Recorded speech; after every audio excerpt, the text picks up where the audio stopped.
Hey everyone, and welcome to Almost Cancelled. I am Peter, that is Connor, and we are going to talk about Frequency, Season 1, Episode 2. It's called Signal and Noise, and full spoilers for the episode, as we always do. So, first, before we even talk about the plot of this episode, I realised, like, between the episodes, like, during the week, where I knew the Mm. actress from, Oh, go on. and it was really bugging me after the first episode. She's Captain Cold's sister on The Flash. Ah, of course. Do you want to know why I think it didn't click as soon as we seen her? I think it's because on The Flash, she hams it up something awful. Like, her character's meant to be really goofy. Yeah, And she's, like, made up really differently and, different hairstyle, so different different makeup. that Yeah. yeah. But as soon as it clicked, I'm like, it's her. That's what I've just done. Yeah, so. I saw, I thought I'd throw that out there. So following on from the last episode, and this one I think suffered a little bit from episode 2 syndrome. Yep, I agree. And if you want to know what I mean by episode 2 syndrome, if you've never really heard us talk about this before, it's pilots often will introduce so many big things because they're setting up the entire show, they're setting up the entire world, the characters, the mythology, the rules, in this case, because there's time travel things involved and all that kind of thing. The episode 2, almost in a really boring way, has to deal with the fallout of a lot of the episode 1 stuff because they cram so much into episode 1 that there's like a cleanup that has to be done in episode And, 2. and depending on how much is in episode one, this can go on till like episode 4 or 5. It can, yeah, it can actually outlast. I mean, we call it episode 2 syndrome because it's typically just one episode, but sometimes it can Yeah. last, like, 5 episodes, if depending on the writer. But don't get me wrong, I think that is a criticism because good writers can work around this and can structure it in a different way. So, as much as I'm not worried about the show, because many a good show has done this, it Yeah. is still a legit complaint. Yeah, So, it's a common thing that happens, yeah. but that doesn't excuse it either. Yeah, so it's a legit problem with the episode, but at the same time, it doesn't make me think, oh, this show's going to be terrible now. Oh, and it wasn't all bad, or it wasn't even necessarily bad, but there was some good stuff in there. There was some good moments. I think there was some frustrating elements as well. Yeah.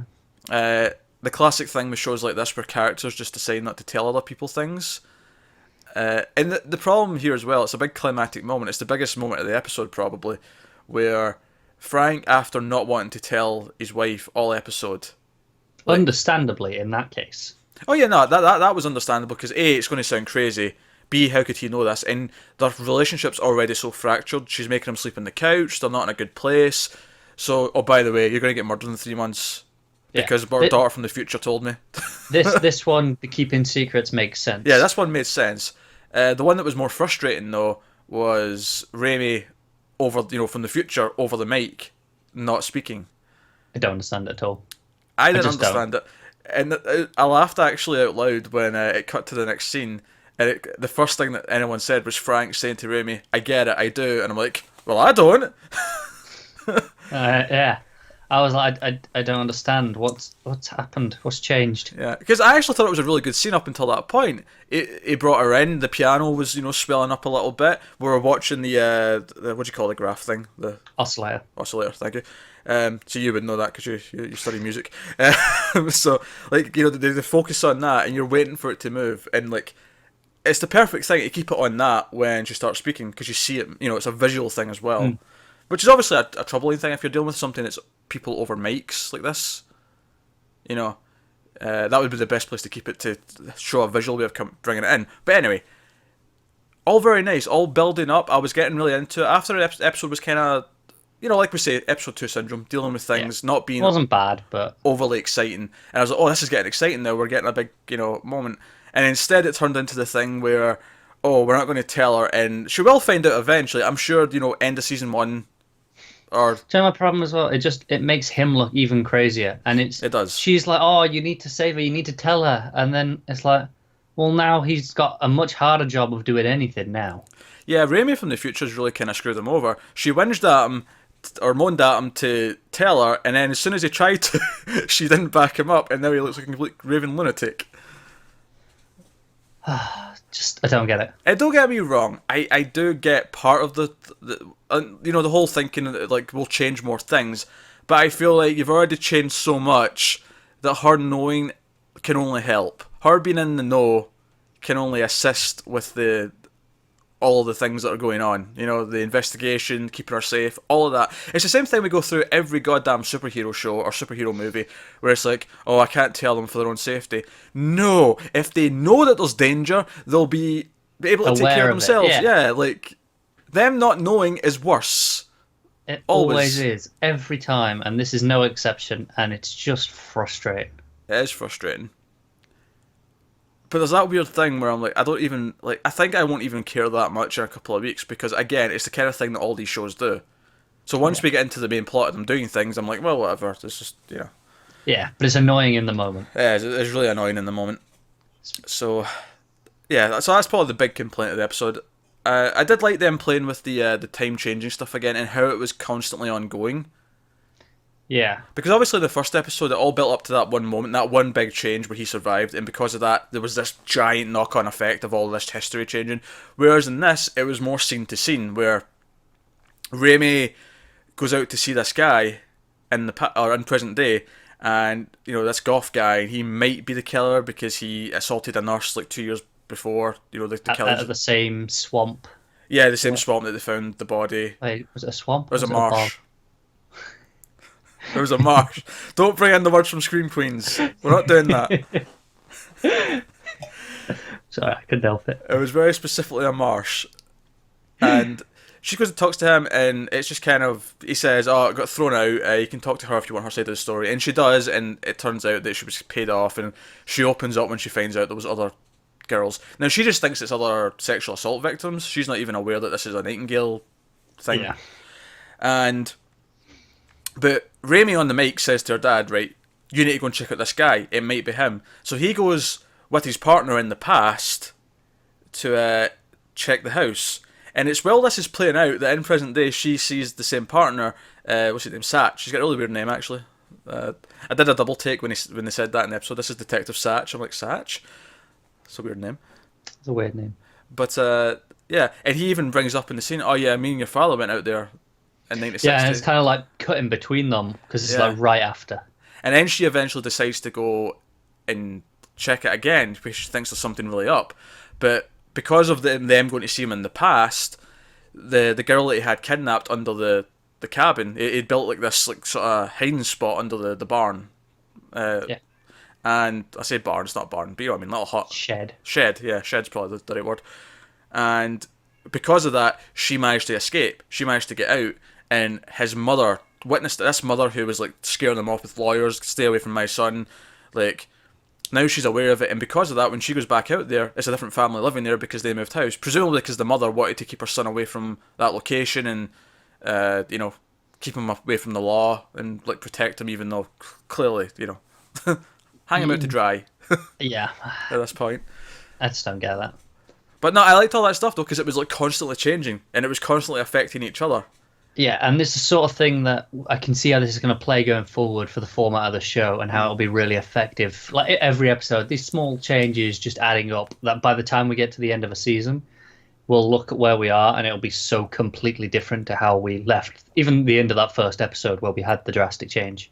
And all of it's within the rules, because they clearly set up the rules last episode that they're both moving at the same time, parallel to each other. Yeah. So it makes complete sense that they're affecting each other in that way. Oh, it's not so much the present's affecting the past, but the past is affecting the present. She's kind of affecting the past by telling them things and giving them extra information. Sure, but I mean, like the thing that triggers their change, is all in the past. But it's because she's told them stuff, so it is affecting it. But you know what I mean? It's one of those infinite loops, isn't it? It's like, well, who starts it? Aye. Yeah. Yeah. So yeah, that stuff was good. It just there was some stuff earlier. I liked that she doesn't even want to like plan the funeral because she thinks they can save her. Yeah, but she also knows it's a couple of months away, right? What she planned on and she knows it's in parallel.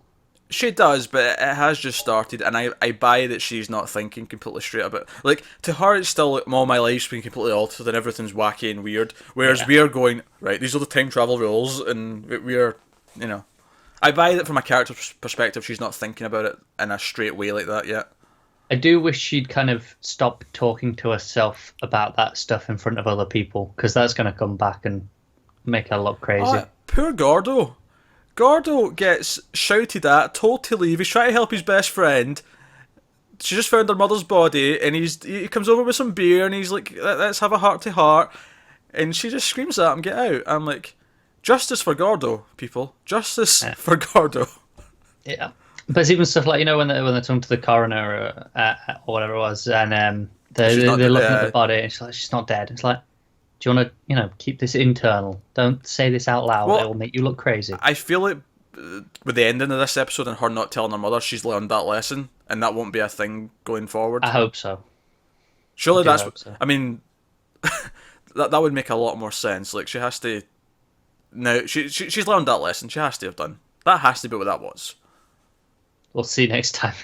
The better, or I'm going to seriously be upset with the writers. Yeah. But yeah, obviously there's some more drama with Frank's like corrupt, like sort of superior, and the one gangster who could have like corroborated his story, they've killed off. So that'll be an ongoing bit of drama, which I'm not as interested in, but yeah, it feels like, even though we know the future can change, it still feels unimportant in comparison to working on this big case. It's because if anything happened to him, we'd see the effect in the present already. Yeah. That said, though, it could change and then change back. Like if, well, it can't really, because you can't go back again to stop him from doing something. No, but if it's parallel, if something hasn't happened yet, we wouldn't have seen it yet. Well, no, you say that, but we know the mother's going to die and it happens months from now. Like, oh, that's a good point. So the overall effect, like from something that's 2 months away, can still affect the future. It's only if she causes something to change by giving them information. Yeah, it's instant. Yeah. But there could be like a chain of events that leads to her father getting killed again in like a month. Yeah. So, Yeah. Just some thought. Anything else? Are we skipping past anything that's important? I don't think we are. I think that's all. No, I don't think so. It's definitely a weaker episode. I still think it should be alright going forward. We know who the killer is, or at least we know who a killer is. I mean, whether or not he is the Nightingale killer, I can see that being a swerve. I can see it being a red herring. And it seems weird to give us the identity second episode. Unless the identity is not really that important. It's more about how to find, because they changed it now to how do we find him, because they don't know where he's gone, because now he lives somewhere completely different. Yeah. But I can see them swerving it though and be like, he's a killer, he's a bad guy, but he's not the Nightingale killer. Yeah, probably. It seems too obvious otherwise. It does, but then maybe that's why they would just have him be him, because then it subverts our expectations. It's true. They know that we know, so they know that we know that we know that they know, so they'll do something the same, so that we think they're doing the opposite. Yeah. I think I followed that okay. Not entirely sure I did, to be honest. I just said words, and I hope they made sense in the end. So yeah, that's episode 2 of Frequency. So hopefully the marital bickering will calm down a little bit next week as well. That was getting a little bit grating as the episode went on. It was. Like I said, this was really a lot of small problems that I feel shouldn't last, but made it an unenjoyable episode. Almost. Yeah. And we've seen clearly now after 2 episodes that this show is not afraid to have the cheesy song playing while something's going on. It's really not. Happened a couple of times again this episode. Yeah, had a great Chili Peppers song. Was it Chili Peppers? I'm sure there was a Chili Peppers song. I'm sure they did Under the Bridge. No, I know that song. I don't remember hearing Under the Bridge. Sure I did. I assumed it was one I didn't know, and I was going to let you away with that, but I know that song. There was definitely a Chili Peppers song in there, I'm pretty sure. Okay. Go to Tune Find and find out afterwards then. Alright, that's Frequency, guys. Let us know what you thought of the episode in the comments below. Thoughts and theories and all that stuff. Like and subscribe. It helps us out a lot. Thank you very much for watching. We'll see you next time.